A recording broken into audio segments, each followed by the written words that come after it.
this short video is about the promise to David. این ویدئوی کوتاه در مورد وعده خدا به داووده. So God makes a promise to David in the Old Testament. خدا در عهد عتیق وعده‌ای به داوود داد. And this promise, like many of the promises of God, is about Jesus. و این وعده مثل بقیه وعده هایی که خدا به آدم های مختلف میده در مورد عیسی مسیحه. So we'll go to 2 Samuel chapter 7. پس میریم به دوم سموئیل باب 7 صفحه 390. And David had wanted to build God a temple. داوود میخواست برای خدا یک معبدی بسازه. And God said to David, no, you won't build me a temple, but I'll give you something better instead. و خدا بهش میگه که نه، تو برای من معبد نمیسازی، بلکه من به جاش به تو چیز بهتر میدم. And he gives him a promise. و بعد بهش وعده‌ای میده. So let's read verses 12 and 13. آیات 12 و 13. آنگاه که روزهای عمرت به سر آید و نزد پدران خود بیارامی، کسی را که از نسل تو و پاره تنت باشد پس از تو برخواهم افراشت و سلطنتش را استوار خواهم ساخت. اوست که برای نام من خانه‌ای بنا خواهد کرد و من تخت پادشاهی او را تا به ابد استوار خواهم ساخت. So it seems to start off quite normal. شروعش معمولی به نظر میاد. It says, when you have died, I will raise up your own flesh and blood, one of your descendants, to succeed you as king. خیلی معمولی شروع میکنه و میگه وقتی که بمیری یک شخصی رو از نسل تو و از گوشت و خون تو میارم که بیاد و به جای تو پادشاه بشه. And I will establish his kingdom. و من پادشاهی اون رو برقرار میکنم. So that's pretty normal. خب این یک جمله خیلی معمولی و نرمال هستش. David would surely have wanted one of his children to become king after he died.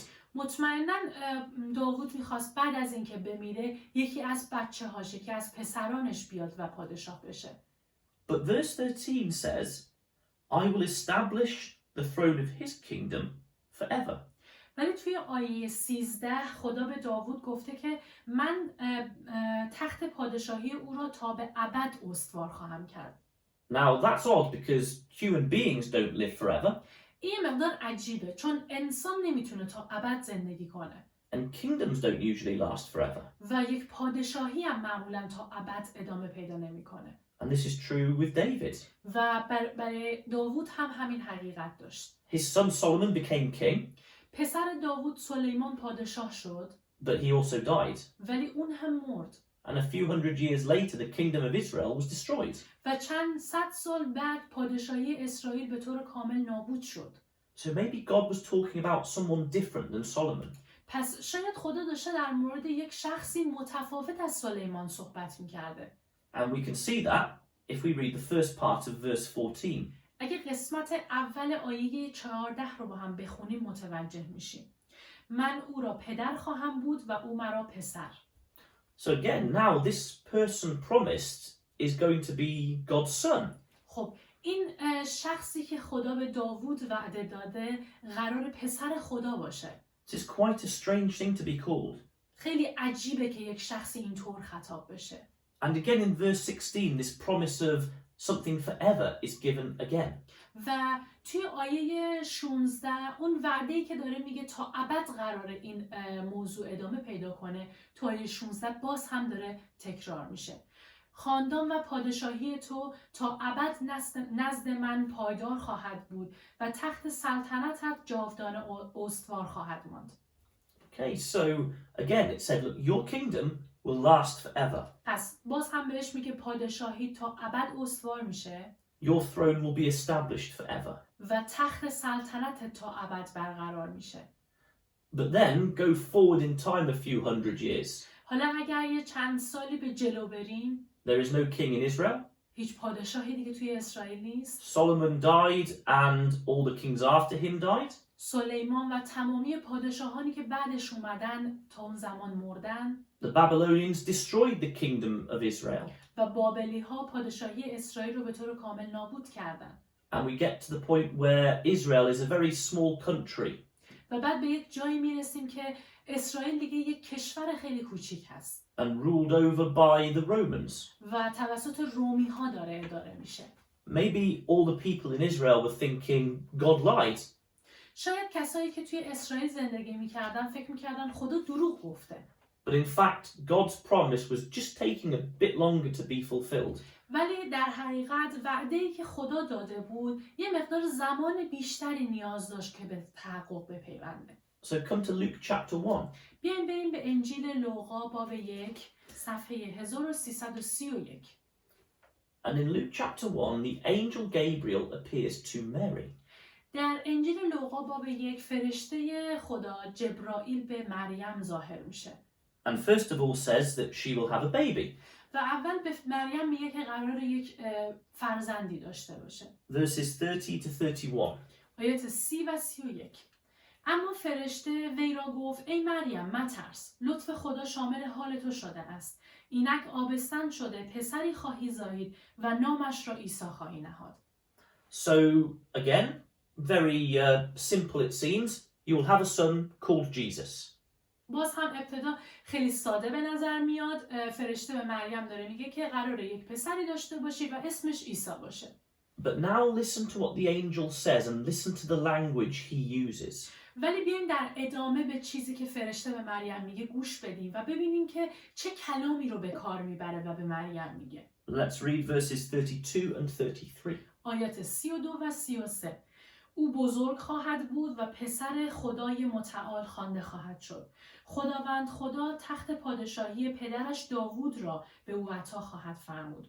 او تا ابد بر خاندان یعقوب سلطنت خواهد کرد و پادشاهی او را هرگز زوالی نخواهد بود. It's almost like Gabriel is reading 2 Samuel chapter 7.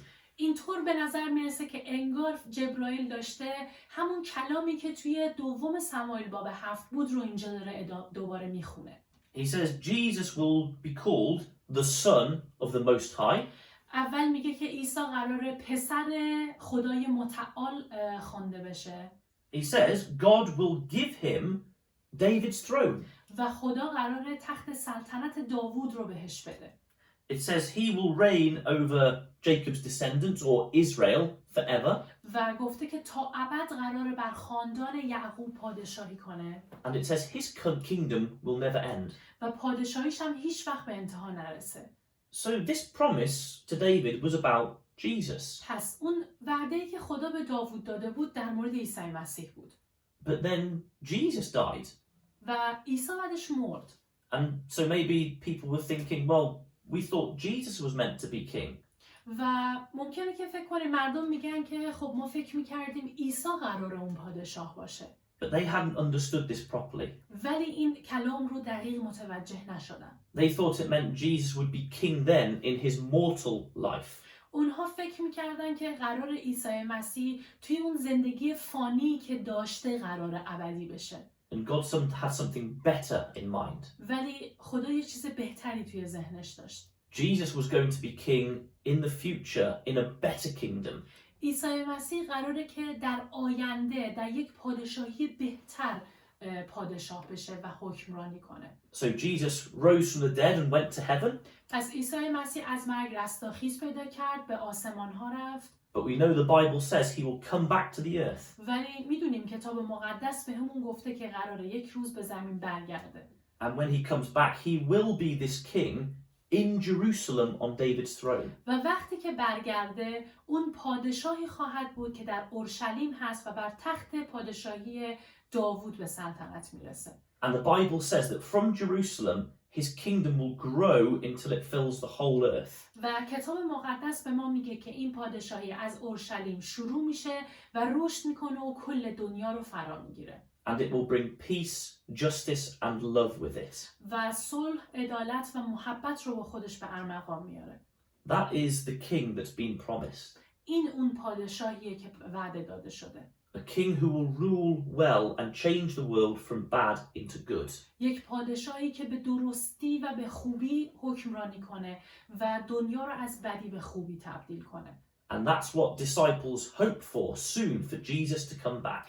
و برای همینه که شاگردان مسیح این امید رو دارن که عیسی مسیح به زودی برگرده And establish the kingdom. و پادشاهی رو برقرار کنه. And all of that is in the promise to David. و همه این چیزهایی که گفتیم در وعده‌ای که خدا به داوود گفته نهفته است.